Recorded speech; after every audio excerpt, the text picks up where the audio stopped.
कोल्हापूरमध्ये विधानसभा निवडणुकीचा आखाडा तापलेल्या जागा वाटपावरून महायुतीमध्ये जोरदार रस्सीखेच सुरू झाल्याचं पाहायला मिळतंय। भाजप आणि राष्ट्रवादीमध्ये विधानसभा जागांवरून आता संघर्ष निर्माण झालाय। राष्ट्रवादीकडून जिल्ह्यातील 4 जागांची मागणी करण्यात आली, तर हसन मुश्रीफांनी 4 जागा मागितल्यास आम्ही 5 जागा मागू।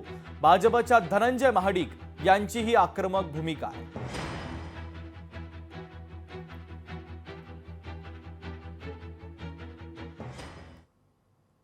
महायुतीचं जे सरकार आलेलं आहे, 3 पक्षाचे नेते हा सर्वस्वी निर्णय घेणार आहे।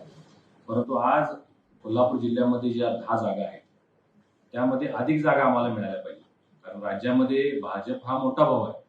आज सगळ्यात जास्त आमदार 105 आमदार आपले आहेत आणि त्यामुळे कोल्हापूर जिल्ह्यामध्ये सुद्धा 10 पैकी 5 जागा भारतीय जनता पार्टीला मिळायला पाहिजे, अशा पद्धतीची आमची मागणी असणार आहे। आम्ही 4 जागेच्या मागण्या केलेल्या आहेत। राष्ट्रवादी अजित पवार गटाला 4 जागा मिळाव्यात अशी आमची मागणी आहे। कोणकोणती मतदारसंघाचे काय ठरले? आमचे 2 आहेतच।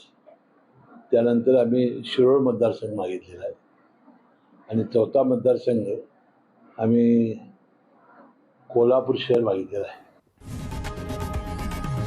लोकशाही मराठी ऐका, पहा, जागरूक रहा।